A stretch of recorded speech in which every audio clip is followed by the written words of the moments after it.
Why don't I have any money? I'm selling jobs. Why don't I have any money? I had this amazing marketing agency. I'm spending money on ads. Why don't I have any money? If you keep feeling that, it's because your customer acquisition cost, your CAC, is too high for most companies. It's just too high. And it's well over $1,000, $1,600 just to acquire one customer with a pretty good close rate. Our close rate was nearing 40%, 38 to 40% usually. And our acquisition cost was way too high. We didn't even have any marketing agency we were paying. So I'm saying that because I think people need to understand the Yeah. value that the fact that you owned the agency and you did the math and you saw the actual customer acquisition costs. There are other ways to acquire customers. Door Yeah. knocking is effective, but there are things that we did in our roofing business because of you made those sales activities way more effective. So you give framework. This is the 30,000 foot view. Things to do and tools to do it with on inspection, on build day. What was the other?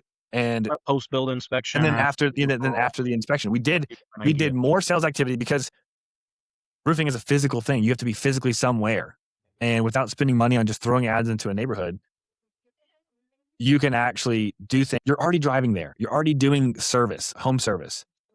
Make that impact meaningful for your business and get the phone ringing. That's what I see the value. Understanding your numbers, but also giving real sales activity that really work.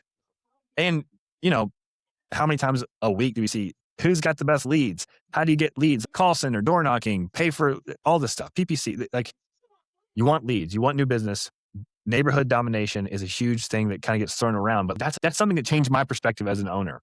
Yeah. And so I think people just need to know that. They need to know this is what you do. You provide activities for people, for sales reps. And if you're a sales rep watching this, or an owner or a sales manager, this will take some of that frustration away because of the sales activities that you're doing to increase the. I know we've said that before, but I think that is that pretty And it accurate? really is, it's about efficiency at the end of the day. Is what does a truly efficient sales and production process look like? What does an efficient marketing campaign look like? Well, an efficient marketing campaign, the math doesn't really make as much sense as it is portrayed. So a lot of the time, the most simple way I could look at it is someone says, you spend 10,000 a month on marketing, and as long as you close 3 or 4 jobs, you've made money back. And the thing is, that's just not actually true. Even if in gross profit you did, which is okay, my $10,000 job had 30% margin, which was $3,000. If that was the case, so say you did 4 jobs and that's $12,000. So yeah, you made your money back in gross, but then you had commission to pay out. Then you were paying the management fee, which it might have been included in that $10,000, but if it wasn't, then that's going to be cut out. Then you had just the miscellaneous cost per job. There's a lot of little things that come up. And what I realize is that doesn't work. People advertise that it works. And so as an agency, you think, what are the levers that you have to make it work? One of them is to spend more money on marketing, disperse the management fee. But that's essentially saying, okay, you are in Vegas and you lost your money pretty quickly at the blackjack table, but that was mostly because you didn't have enough money to play with. So the math didn't really work to where this 49% winning percentage, you didn't really give it enough chance to play out to actually see the big gains that you could get.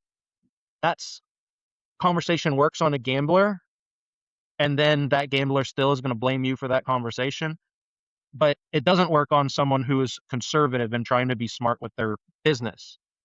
And so knowing that, I thought, well, this is true. This is fact. The cost per acquisition is high. Cost per lead, cost per shown appointment, cancellations affect things, all that stuff. And the main thing that we wanted to look at is, what does an efficient process look like to bring in new customers at the highest profit possible? And rather than adding in and charging more per customer, which would be great, but also is only something that's kind of capped a little bit by market reality, instead of changing your pay structure for your salespeople, instead of doing a lot of those things as the first place you look, or trying to get cheaper leads, which is not usually going to be anything about, they're not more valuable leads, they're just cheaper.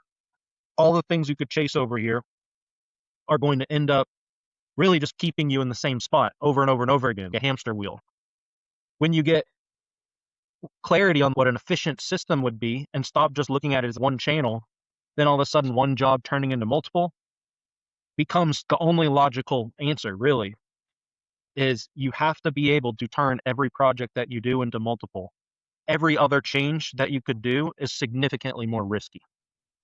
They could work, but it's so much less risky to develop a system to where every inspection you have a set of actions that you have your team doing and that they're trained on and that maybe the company's doing as well, kind of one full front assault to potentially turn that one inspection into multiple with the neighbors. On build day, we want to maximize the fact that we're there, we're loud, we're trying to be polite. How can we create conversations and sales activity on the day of the build and utilize and leverage the fact that we're there actually doing a project?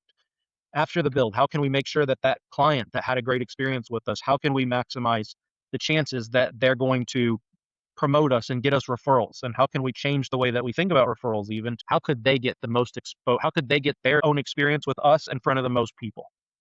And kind of start thinking about referrals and referral activities and all that stuff combined is what efficient sales and production process and sales and marketing system looks like.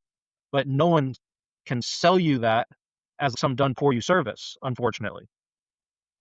You have to do it yourself. You have to be able to do part of these things. So that's part of why everyone wants to be, no, it's a new SEO strategy. No, it's Google Ads. They want to help you solve one individual problem when that one problem leads usually is not actually the issue making your business. It's the fact that your system as a whole isn't set up to make any big strategy and big push profitable.